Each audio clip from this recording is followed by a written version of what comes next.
अस्सलाम वालेकुम दोस्तों, कैसे हैं आप? उम्मीद है आप खैरियत से होंगे। यूएई ने तमाम हदें पार कर दी हैं। ईरान और अमेरिका के दरमियान सीज फायर के बाद यूएई ने ईरान पर हमले किए और ईरान ने उसका तुर्की ब तुर्की जवाब दिया है। अहम तफसील आपके सामने रखने वाला हूं। आज रात यानी जुमेरात की रात ये कहा जा रहा था कि ईरानी वफ्द पाकिस्तान आ सकता है, लेकिन उसने पाकिस्तान आने से इनकार कर दिया है। क्या मामला है? क्या ईरान इस सीज फायर से पीछे हट गया है? अब एक ट्वीट है उसको डिलीट कर दिया गया है, उसकी तफसील भी आपके सामने रखता हूं। और जब ये सीज फायर एग्रीमेंट हो रहा था, अमेरिकी सदर डोनाल्ड ट्रंप शहबाज शरीफ से राब्ते में थे। एक ट्वीट किया गया शहबाज शरीफ की जानिब से, उस ट्वीट में ड्राफ्ट लिखा हुआ था कि पाकिस्तान के वजीर आजम के लिए ड्राफ्ट है। उसकी तफसील के हवाले से न्यूयॉर्क टाइम्स अमेरिकी अखबार ने कुछ दावा किया है, वो भी आपको बताऊंगा। और पाकिस्तान ने इसराइल पे इल्जाम लगा दिया है, बाकायदा इसराइल को मौरूद इल्जाम ठहराया है कि वो जो कुछ लिबनान के अंदर कर रहा है वो इस सीज फायर को खतरे में डाल सकता है। अहम तफसील जानने से पहले जिन दोस्तों ने अभी तक हमारा चैनल सब्सक्राइब नहीं किया, सब्सक्राइब कीजिए, साथ घंटी का निशान उसको दबाइए, वीडियो को लाइक कीजिए, शेयर कीजिए, कमेंट में पाकिस्तान जिंदाबाद, ईरान जिंदाबाद लाजमी आपने लिखना है। दोस्तों, मामला कुछ ये हुआ है कि यूएई जो चाहता था कि पाकिस्तान इस जंग में ईरान के खिलाफ कूदे, इसीलिए यूएई ने पाकिस्तान के अपने पैसे वापस मांगे, जो पाकिस्तान के खजाने में तकरीबन 3.5 अरब डॉलर पाकिस्तान को माशी सहारा देने के लिए रखे हुए थे, वो यूएई ने पाकिस्तान से मांगे।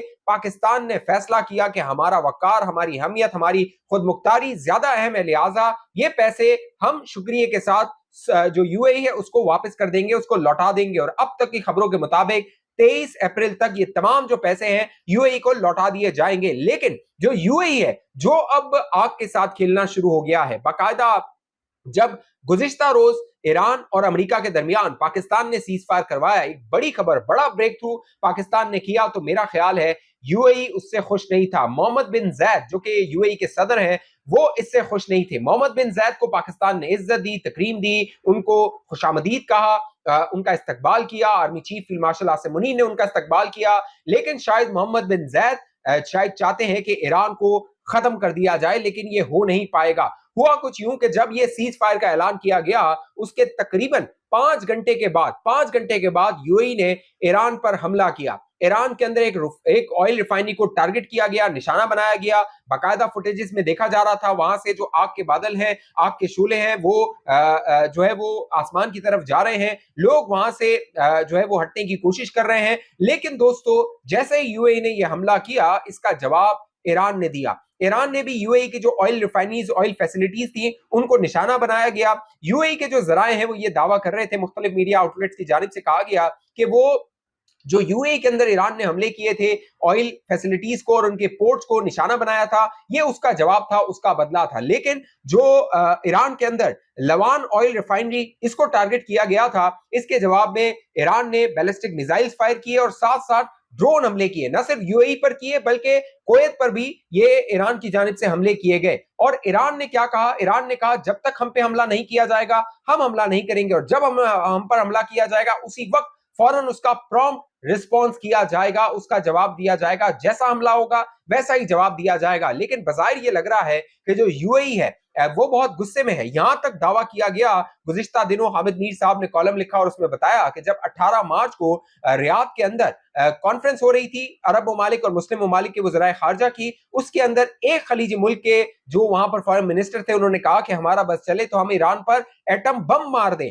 खलीजी मुल्क का उन्होंने नाम नहीं लिया, सब जानते हैं वो यूएई हो सकता है। लिहाजा यूएई की जो ईरान के खिलाफ नफरत है दोस्तों, वो अब खुलकर सामने आ रही है। और इसके पीछे सबसे जो अहम नुक्ता है वो बर्बादी है जो यूएई के अंदर हुई है, क्योंकि यूएई की पूरी जो मईशत थी, उसकी डिपेंडेंसी जो थी वो टूरिज्म पे थी, एक्सपैट्स पे थी। यानी जो बैरून मुल्क से लोग आते थे वो यूएई के अंदर सरमायाकारी करते थे, वो अपनी जो स्किल्स होते थे वो यूएई को देते थे, मुत्तहिदा अरब अमारात को, और मुत्तहिदा अरब अमारात ग्रो कर रहा था। दुबई जो था एक ड्रीम सिटी बनाया हुआ था, लेकिन अब बजाय इस तकरीबन 40-41 दिन की जंग के बाद वो जो यूएई का ख्वाब था वो चकनाचूर हो रहा है। दूसरी जानिब जो ईरान है वो डट के खड़ा हुआ है, और अब जो सीज फायर हुआ था दोस्तों, उस पर खतरे के बादल मंडला रहे हैं। बाकायदा ईरान के जो पाकिस्तान में सफीर हैं रजा अमीरी, उन्होंने एक सोशल मीडिया पे ट्वीट किया, उन्होंने एक पोस्ट किया, और उस सोशल मीडिया पोस्ट पे उन्होंने लिखा कि जो ईरान की अवाम है वो खुश नहीं है, जो सीज फायर की वायलेशन की जा रही है वो इस पे खुश नहीं है। ये पाकिस्तान में जो ईरान के सफीर है रजा अमीरी, वो ये सोशल मीडिया पोस्ट पे कह रहे हैं। लेकिन उसके बावजूद भी जो ईरानी वफ्द है वो मुज़ाकरात के लिए पाकिस्तान आ रहा है। वो जुमेरात की रात को पाकिस्तान पहुंच जाएगा और जो 10 नुकात हैं ईरान के, उन पर बातचीत मुज़ाकरात किए जाएंगे। लेकिन जैसे ही रजा अमीरी ने ये सोशल मीडिया पे पोस्ट की, एक्स पे पोस्ट की, उसके चंद देर के बाद इस पोस्ट को डिलीट कर दिया गया, इसको वहां से हटा दिया गया। क्या इनडायरेक्टली ये मैसेज दिया गया है कि जो ईरानी वफ्द है वो पाकिस्तान नहीं आ रहा, या फिर जो ईरान कह रहा है कि अमेरिका और इजराइल जो है वो सीज फायर वायलेशन कर रही है लेबनान के अंदर जो कुछ हो रहा है। हालांकि जो फाइनल ड्राफ्ट सामने आया था, जिसका मैं जिक्र कर चुका हूं कि शहबाज शरीफ साहब वजीर आजम जो है, उन्होंने सोशल मीडिया पे पोस्ट करके कहा था कि इसमें लेबनान शामिल होगा, अलाइस और लेबनान शामिल होंगे। लेकिन लेबनान पर इसराइल के हमले जारी हैं। इसीलिए अब पाकिस्तान का दफ्तर खारजा क्या कह रहा है? पाकिस्तान का दफ्तर खारजा कह रहा है कि जो सीज फायर है इसको नाकाम बनाने की कोशिश इसराइल कर रहा है। जो लेबनान के अंदर बर्बरियत और जो वहां पे हमले किए जा रहे हैं उसका नुकसान अमेरिका को भी होगा और जो ये जंगबंदी मुआहदा है इसको भी हो सकता है। अब अगले चंद घंटों में कहा यह जा रहा है कि जो ईरान का वफ्द है उसमें बाकिर कलिबाफ और जो अब्बास इराकी फॉरेन मिनिस्टर हैं वो शामिल हो सकते हैं, जबकि अमेरिका की साइड से जेडी वैंस, स्टीव विटकॉफ और जो जैरेड कुशनर हैं डोनाल्ड ट्रंप के दामाद, वो शामिल हो सकते हैं। अमेरिकी वफ्द के बारे में कहा जा रहा है कि वो हफ्ते के रोज आएगा, जबकि जो ईरानी वफ्द है वो जुमे को पाकिस्तान पहुंच सकता है। लेकिन जो जराए बता रहे हैं वो ये बता रहे हैं कि मामला बड़ा नाजुक है। उसकी वजह यह है कि अमेरिकी सदर डोनाल्ड ट्रंप ने एक बार फिर ईरान को धमकियां देना शुरू कर दी है। अमेरिकी सदर डोनाल्ड ट्रंप एक बार फिर ईरान पर दबाव डालने की कोशिश कर रहा है। वो दबाव जो कि गुज़िश्ता 40 दिन में ईरान ने कबूल नहीं किया, अमेरिकी सदर अब सीज फायर के बाद दोबारा दबाव डालने की कोशिश कर रहा है। जो अमेरिकी पेंटागन है उन्होंने बकायदा अपनी जो फ्लीट है, अपनी जो मैरीन्स है, उनमें इजाफा कर दिया है और अमेरिकी सदर डोनाल्ड ट्रंप ने अपनी फौज को ये अहकामात दिए हैं कि जब तक कोई मुआहदा तय नहीं होता जो फोर्सेज हैं वो ईरान के इर्द गिर्द मौजूद रहेंगी। यानी जो ईरान पर एक और हमले का खदशा है या कहा जा रहा है कि एक और हमला हो सकता है, एक बार फिर ईरान के साथ धोखा हो सकता है, उसके इम्कानात मौजूद हैं। ईरान जो अमेरिका पर भरोसा करने को तैयार नहीं था, पाकिस्तान ने ईरान को एतमाद दिया। फील्ड मार्शल आसिम मुनीर ने एक्सटेंसिव कॉल्स की, एक्सटेंसिव राब्ते किए ईरान के अंदर, तेहरान के अंदर, और कायल किया उनको कि सीज फायर किया जाए, इससे सबका नुकसान हो रहा है। ईरान ने पाकिस्तान पर एतमाद किया, लेकिन जो ये एतमाद है इसको इसराइल और अमेरिका नाकाम बना सकते हैं। अब वॉशिंगटन जो न्यूयॉर्क टाइम्स है, अमेरिका का अखबार है, उसने तफसील बयान की है कि गुज़िश्ता रोज यानी 8 तारीख को सुबह जब 5 बजे के करीब अमेरिकी सदर डोनाल्ड ट्रंप की डेडलाइन पूरी होने वाली थी, तो किस तरह जो पाकिस्तान के वजीर आजम थे उनको व्हाइट हाउस से कन्वे किया गया एक ड्राफ्ट मैसेज, जो कहा जा रहा था कि शहबाज शरीफ ने एक मैसेज कर दिया है और एक वो कहीं से आया था। वो एक कह लीजिए कि बिल्कुल समझ आने वाली बात थी कि वो अमेरिका जो होगा उसकी मर्जी से वो पोस्ट किया जाएगा, अमेरिका ऑन बोर्ड होगा। लेकिन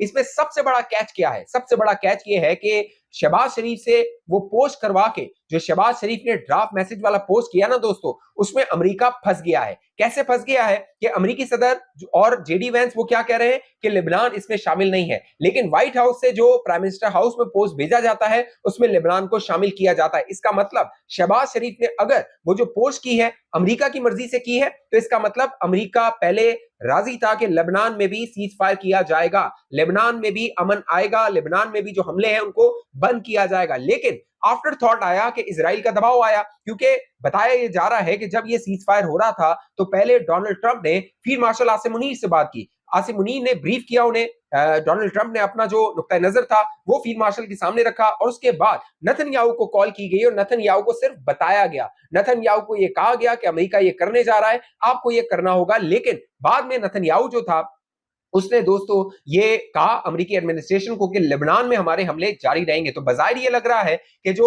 ईरान है वो अपनी तैयारी भरपूर कर रहा है, ईरान जवाबी वार करेगा अगर दोबारा ये जंग शुरू की जाती है। इसमें सबसे ज्यादा नुकसान जो 40-41 दिनों में हुआ है, जो अमेरिका की एक माइट थी, अमेरिका की एक हेजेमनी थी कि वो मिलिट्री माइट है, वो कहीं भी जाके जंग मुसल्लत कर सकता है, किसी भी मुल्क को तबाह कर सकता है। दोस्तों वो कॉम्प्रोमाइज हो गई है, उस पर सवाल उठ गया है और ईरान ने ये करके दिखा दिया है। अब नए हुर्मत से खबरें आ रही हैं कि वहां पर भी उसको भी बंद करने की तैयारी हो रही है। अगर ये जो सीज फायर और बातचीत डायलॉग है वो किसी जो है वो रुख पर नहीं जाती, इसका जो है वो अच्छा इख्तिताम नहीं होता। इस हवाले से आपकी जो राय है नीचे कमेंट कीजिए। अब तक ये चैनल आपने सब्सक्राइब नहीं किया जरूर सब्सक्राइब कीजिए, साथ घंटी का निशान है उसको दबाइए, वीडियो को लाइक कीजिए, शेयर कीजिए, फेसबुक पे देखने वाले दोस्त पेज को लाइक फॉलो करके इस वीडियो को लाजमी शेयर कीजिए। अगली वीडियो तक मुझे इजाजत दीजिए, अपना ख्याल रखिएगा। पाकिस्तान जिंदाबाद।